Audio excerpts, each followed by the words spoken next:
السلام علیکم دوستو، کیسے ہیں آپ؟ میں ہوں آپ کا ہوسٹ ناصر علی اور آپ دیکھ رہے ہیں میرا آفیشیل یوٹیوب چینل۔ آج کا ہمارا موضوع ہے کہ تبدیلی آ نہیں رہی، تبدیلی آ چکی ہے۔ دوستو، سیاستدان کی کامیابی کا معیار یہ نہیں ہے کہ وہ حکومت میں ہے یا نہیں، یعنی کہ صرف حکومت میں ہونا یا نہ ہونا کسی بھی سیاستدان کی کامیابی کا راز نہیں ہے، بلکہ ملک یا قوم کا جوہر تبدیل کرنا کسی بھی سیاستدان کی کامیابی کا وہ اصل راز ہے۔ اس پیمانے پر دیکھیں تو عمران خان کم از کم وہ تبدیلی لے آئے ہیں، یعنی انہوں نے ملک اور قوم کا جو جوہر ہے، جو ان کا مقصد ہے، وہ تبدیل کر کے رکھ دیا ہے۔ عمران خان سے پہلے دیکھیں اور عمران خان کے بعد دیکھیں تو ملک اور قوم کا جو مقصد ہے، قوم کی جو امنگیں ہیں، وہ بالکل تبدیل ہو چکی ہیں۔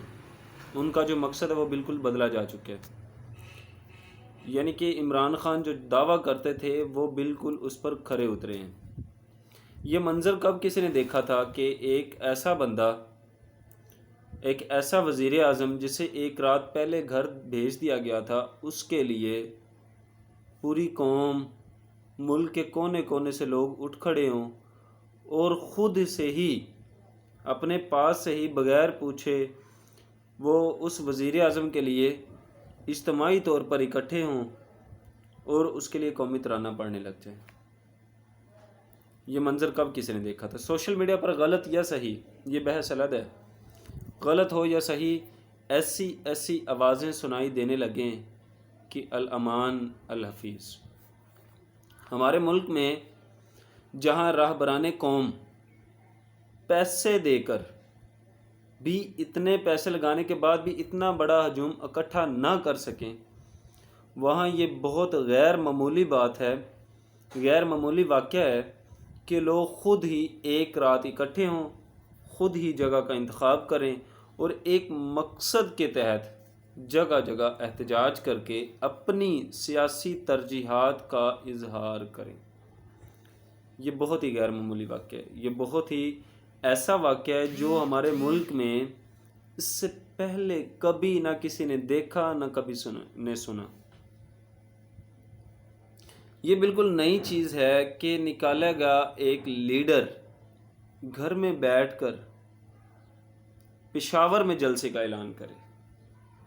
ابھی وہ گھر سے نکلے نہیں، صرف گھر میں بیٹھ کر سوشل میڈیا پر پشاور میں جلسے کا اعلان کر دے اور پورے ملک کا جو پنڈال ہے، پورے ملک کی جو عوام ہے، وہ ایک رات پہلے پنڈال میں پہنچ جائے، بلکہ پنڈال کیا، پنڈال سے باہر سڑکوں پر بھی عوام، جتنی پنڈال میں اس سے کہیں زیادہ سڑکوں پر عوام رول جائے، کھڑی ہو جائے، صرف اس کی ایک آواز پر لبیک کہتے ہوئے۔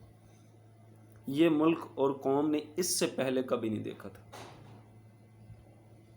اتنی عوام اکٹھی ہو گئی کہ وہاں پر تل دھرنے کی جگہ نہیں تھی، صرف ایک آواز پر انہوں نے لبیک کہا۔ مزید حیران کن وجہ یہ بھی ہے کہ عمران نے قوم کو منظم بھی کیا تو امریکہ کی مخالفت اور قوم کی خودداری کے اوپر، یعنی کہ عمران خان نے جو کال دی وہ کال بھی امریکن مخالف تھی، یا اسے ہم یہ کہہ سکتے ہیں کہ قوم کی خودداری کے مطابق تھی۔ اس نے قوم کی خودداری کے اوپر کال دی، قوم کی خودداری پر لوگوں کو ابھارا، لوگوں کو باہر نکالا۔ یہ بڑی ایک حیران کن وجہ تھی۔ کیوں؟ کیونکہ یہ ایک بہت ہی پرانا موضوع ہے۔ خیبر پختونخوا میں ANP، عوامی نیشنل پارٹی، ہمیشہ امریکہ مخالف کمپین چلاتی رہی ہے، امریکہ مخالف کمپین چلا کر وہ ووٹ اکٹھے کرتی رہی ہے۔ اس کے علاوہ جماعت اسلامی، سراج الحق صاحب کی پارٹی 70 سالوں سے امریکن مخالف پالیسی پر عمل پیرا ہے، ایسی پالیسیاں لانے کی کوشش کر رہی ہے کہ وہ امریکن کے جو مغربی نظام ہے اس کو ختم کر کے ایک ایسا اپنا اسلامی نظام لانے کی کوشش کر رہی ہے۔ امریکن مخالف باتیں کر رہی ہے، لیکن اس کو اتنی پذیرائی حاصل نہیں ہوئی۔ ایون کہ PP 2007 میں موجود، PP بھی اپنی ضلالت کے دور میں، جب پیپل پارٹی کے پاس صدور یا ان کی حکومت ختم ہوتی ہے تو وہ بھی امریکن مخالف اپنا نیریٹو لے کے آتی ہے، لیکن اس کو بھی اتنی پذیرائی نہیں ملی، حتیٰ کہ 2007 میں ابھی موجودہ جو وزیر اعظم ہمارے شہباز شریف صاحب ہیں، جب وہ جلا وطن سے وطن واپس آئے تو 2007 سے انہوں نے جو کمپین چلائی، عوامی رابطہ مہم چلائی، اس میں بھی وہ فوراً انفلوئنس کا ذکر کرتے رہے، ان کے بھی امریکہ کی غلامی کے خلاف بار بار آواز اٹھاتے رہے۔ عمران خان صاحب نے بغیر کسی بھید بھاؤ کے امریکہ کی غلامی کے خلاف آواز بلند کی، اور عام آدمی بھی ان کی آواز میں آواز ملانے کے لیے نکل کھڑا ہوا۔ یہ بہت ہی ایک عجیب بات تھی، بہت ہی بڑی بات تھی، بڑی ہی عجیب سانحہ ہم کہہ سکتے ہیں، ملک کی صورتحال میں بڑے ایک عجیب سچویشن کہہ سکتے ہیں کہ ایک لیڈر نے بغیر کسی وجہ کے، بغیر کسی اپنی فائدے کے عوام کو امریکہ کی غلامی سے آزاد کرانے اور ایک مقصد کے تحت لوگوں کو آواز دی، اور ایک عام آدمی جو ریڑھی اور چھابڑی والا ہے وہ بھی ان کی آواز پر لبیک کہنے کے لیے باہر نکلا اور لبیک کہا بھی۔ عمران خان صاحب کا اتنی بڑی تعداد میں لوگوں کو اس حکومت کے خلاف باہر نکال لینا کوئی معمولی واقعہ نہیں ہے۔ پاکستان جیسے تھرڈ ورلڈ کنٹری میں یہ کوئی معمولی واقعہ نہیں ہے۔ انہوں نے لوگوں کو، ایک بڑی تعداد کو، اس بات پر قائل کر لیا ہے کہ ان کی حکومت کو بیرونی سازش کے تحت نکال باہر کیا گیا ہے۔ اس کے عالمی اثرات تو جو ہوں گے وہ ہوں گے، لیکن یہ طے ہے کہ پاکستان کے اندر اس کے اثرات بہت دور رس ہوں گے۔ یہ طے کر لیا گیا ہے، بلکہ یہ سمجھا جا سکتا ہے کہ اس کے پاکستان میں جو اثرات ہیں، پاکستان کی جو سیاست میں اس کے اثرات ہیں، وہ بہت دور رس ہوں گے۔ یہ لوگوں نے بتا دیا ہے کہ ان کو سمجھنے میں بہت سارے لوگوں نے بہت بڑی غلطی کی ہے، ان کے مزاج کو سمجھنے میں لوگوں نے بہت بڑی غلطی کر دی ہے، اور اس غلطی کی سزا نئے الیکشن ہیں، عام انتخابات ہیں۔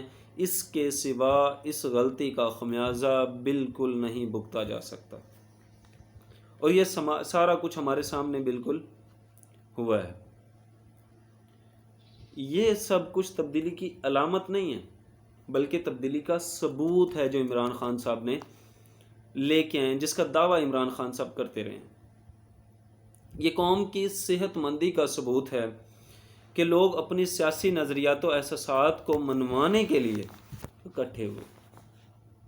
یہ قوم کی شعوری کا ثبوت ہے کہ وہ اپنے سیاسی مقاصد کو منوانے کے لیے اکٹھے ہوئے ہوں، اور بغیر کسی تشدد کے، بغیر کسی پرتشدد کارروائی کے منتشر بھی ہو گئے ہوں۔ یہ سب بالکل نیا ہے، نہ صرف ہمارے لیے بلکہ ہماری ملک و قوم کے لیے بھی یہ نیا ہے۔ دنیا 70 سالہ پاکستانی تاریخ میں کبھی ایسا واقعہ پیش نہیں آیا۔ یہ ایک سنگ میل ہے، یہی تبدیلی ہے، اور یہ اصل اور خالص تبدیلی ہے۔ یہاں سے ایک نیا سوال یہ بھی پیدا ہوتا ہے کہ اس تبدیلی کا مستقبل کیا ہوگا؟ کیا یہ تبدیلی اسی طرح چلے گی؟ کیا یہ تبدیلی آگے جا کے تبدیل ہو جائے گی؟ یا یہ تبدیلی جو ہے وہ کس طرح سے آگے رونما ہوگی؟ یا اس کو آگے کس طرح سے لے کے چلا جا سکتا ہے؟ عمران خان اپنے ملک میں بیرونی مداخلت یا بالخصوص امریکی مداخلت پر آواز اٹھانے والے پہلے سیاستدان نہیں ہیں۔ یہ بات یاد رکھیں کہ یہ پہلے سیاستدان نہیں ہیں جنہوں نے امریکی مخالفت پر آواز اٹھائی ہے۔ ان سے پہلے بھی کئی سیاستدان ایسے گزرے ہیں جنہوں نے بہت ساری تحریکیں چلائیں، امریکن مخالف تحریکیں چلائیں، بلکہ میں نے آپ کو پہلے بھی بتایا کہ ANP تو ووٹ ہی اس چیز پر لیتی ہے، جبکہ جماعت اسلامی 70 سال سے اسی نیریٹو کو لے کے آ رہی ہے۔ پیپل پارٹی جو پاکستان کی ایک بڑی جماعت ہے، وہ بھی اس نیریٹو کو لے کے چلتی ہے۔ جب بھی ان کی حکومت نہیں ہوتی وہ اسی طرح وہ فورن فنڈنگ جو ہے انفلوئنس کی بات کرتی ہے۔ اور سب سے بڑھ کر نون لیگ، پاکستان مسلم لیگ نواز جو ہے، وہ بھی اس چیز پر بڑا کھل کر بولتے رہے ہیں۔ ماضی میں انہوں نے بیرونی مداخلت پر بڑی بڑی کمپینیں چلائی ہیں، بلکہ اس بات پر انہوں نے ووٹ لینے کی بھی کوشش کی ہے کہ پاکستان سے بیرونی مداخلت کو ختم کیا جائے گا۔ یعنی کہ یہ جو کمپین عمران خان صاحب نے چلائی ہے، یہ کوئی آج کی نہیں چلی، یہ کوئی نئے بندے نہیں ہیں جنہوں نے یہ چلائی ہے، بلکہ اس سے پہلے بھی لوگوں نے اس قسم کی بہت ساری تحریکیں چلائی، لوگوں کو اکٹھا بھی کیا گیا۔ امریکی مخالف تحریک چلیں، بلکہ نہ صرف تحریک چلیں، اس پر حکومتیں بھی بنیں۔ ایسے ممالک بھی ہیں جہاں پر امریکن مخالف حکومتیں بھی بن چکی ہیں۔ امریکہ نے اس لیے یہ سب کچھ پہلے ہی سیکھ رکھا ہے، چونکہ امریکہ جو ہے وہ انفلوئنس کرتا رہتا ہے، حکومتیں بنواتا رہتا ہے، تو جہاں پر اس کا انفلوئنس کام نہیں کرتا وہاں پر اس کے مخالف حکومتیں بنی ہیں۔ تو امریکہ نے اپنی ماضی کی جو غلطیاں اس سے بہت کچھ سیکھ رکھا ہے، وہ بڑا کچھ اس کو ٹیکل بھی کرنا جانتے ہیں، بلکہ وہ سمجھتے ہیں کہ اس چیز کو انہوں نے بڑے اچھے انداز میں اپنی غلطیوں سے سیکھ چکے ہیں۔ وہ اگر کچھ نہیں بھی سیکھا ہو تو یہ امریکہ کے لیے کوئی نئی بات نہیں ہے۔ اگر انہوں نے کچھ غلطیاں کی ہیں اور اس کو مطلب کہ انفلوئنس کیا اور ان کی بات نہیں مانی گی، یا وہ اپنے انفلوئنس کو قائم رکھنے میں جو ہے وہ جلد بازی سے کام لے رہے ہیں، تو اس میں اس کو کوئی ٹینشن نہیں ہے۔ امریکہ کوئی ایسا ملک نہیں ہے کہ جس سے جو ہمارے تھرڈ ورلڈ کنٹری سے ڈر جائے گا۔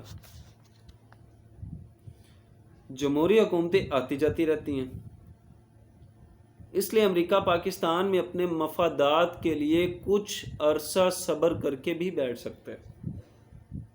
وہ ایک بہت بڑا ملک ہے، ہماری معیشت جو ہے وہ اس کا 1% ہے، بلکہ ہماری جو کل معیشت ہے وہ $300 ارب ہے، اور امریکہ کی ایک چھوٹی سی کمپنی جو ہے وہ سالانہ $500 ارب کا ریونیو اکٹھا کرتی ہے۔ تو اس سے آپ اندازہ لگا سکتے ہیں کہ پاکستان جیسا ملک جو ہے وہ امریکہ کے کسی کھاتے میں نہیں آ سکتا۔ ہاں البتہ دفاعی لحاظ سے یا وغیرہ وغیرہ ایسے کنیکٹیوٹی کے لیے ہمارا خطہ جو ہے وہ بڑا مفید ہے، اس لیے امریکہ یہاں سے جانا چاہ نہیں رہا، لیکن وہ کچھ عرصہ اپنے ان مفادات کو کنٹرول کر سکتا ہے، اس پر صبر کر کے بیٹھ سکتا ہے۔ یہ بالکل اسی طرح ہے جیسے وہ دنیا کے کئی ممالک میں اپنی مخالف حکومتوں پر امریکہ کچھ عرصے کے لیے خاموش ہو کر بیٹھا رہا ہے، بالکل اسی طرح وہ اب بھی بیٹھ سکتا ہے۔ اور پھر بالآخر ان حکومتوں کی ناکامی کے بعد اسے اپنے اتحادیوں کو حکومت میں لانے کا بھی موقع مل گیا۔ وہاں پر امریکن مخالف حکومتیں کئی ممالک میں بنی، امریکہ خاموش ہو گیا، لیکن وہ حکومتیں خود اپنی ہی کسی وجہ سے ختم ہو گئیں، تو امریکہ نے ان کے ختم ہونے کے بعد اپنے اتحادیوں کو دوبارہ گورنمنٹ میں وہ لے آیا، ان کو موقع مل گیا۔ جتنی بھی امریکہ مخالف حکومتیں گریں، ان کے گرنے کی ایک وجہ امریکن ریشہ دانیاں ہو سکتی ہیں، لیکن سب سے بڑی وجہ اپنے سسٹم کو ٹھیک نہ کرنا ہی رہا ہے۔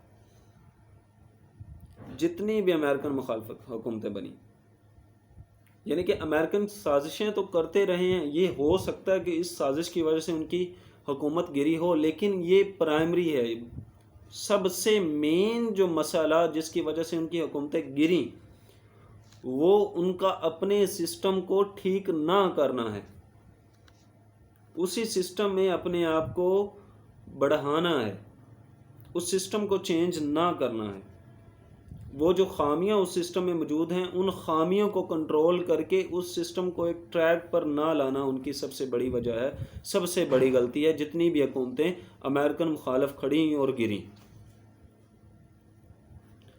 جیسا کہ وینزویلا میں ہیوگو چاویز، لیبیا میں گدافی، عراق میں صدام حسین، مصر میں جمال عبد الناصر، افغانستان میں ملا عمر، سبھی امریکہ مخالف قوم پرست رہنما تھے، سبھی امریکن مخالف قوم پرست رہنما تھے۔ ان سب نے اپنی قوم کو امریکہ کے خلاف متحد کر دیا، مگر ان کی تباہی کی اصل وجہ امریکی دشمنی نہیں تھی، امریکن دشمنی ان کی تباہی کی اصل وجہ نہیں تھی، بلکہ اپنے ہی ریاستی اداروں کی کمزوری تھی جو ذرا سا بھی پریشر برداشت نہ کر سکے۔ یہ خود کو اپنی قوم کا نجات دہندہ سمجھنے کا جو سبب ہے وہ کسی بھی ادارے کا طاقتور ہونا گوارا ہی نہیں کیا انہوں نے. یہ خود کو یہ سمجھتے رہے کہ ہم اپنی قوم کا نجات دہندہ ہیں، تو خود سے بڑھ کر انہوں نے کسی ادارے کو ہونے ہی نہیں دیا.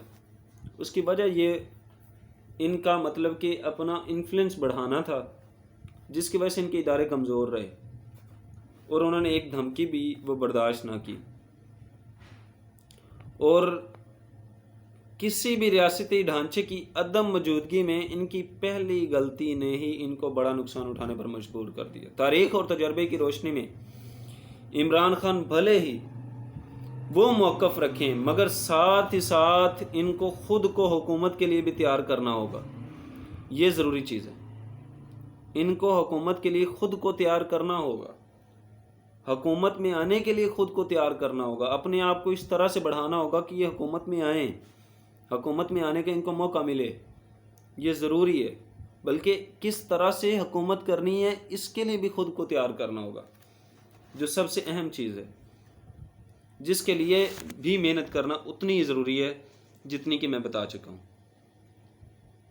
انہیں یہ سمجھنا ہوگا کہ حکومت میں آنے کے بعد سب سے بڑا کام ریاست کا انتظام و انصرام بہتر بنانا ہے، ریاست کا سسٹم بہتر بنانا ہے. یہ جو سسٹم ان کو ڈی ریل کر چکا ہے، اس سسٹم کو بہتر بنانا ان کے لیے سب سے بڑا کام ہونا چاہیے، بلکہ سب سے پہلا کام اس سسٹم کو بہتر بنانا ہونا چاہیے. ریاستی اداروں میں ہم آہنگی پیدا کرنا، انہیں برے سے برے حالات کے لیے تیار رکھنا، بڑے سے بڑا پریشر برداشت کرنے کے لیے تیار رکھنا، برے سے برے معاملات کو طے کرنے کے لیے تیار رکھنا.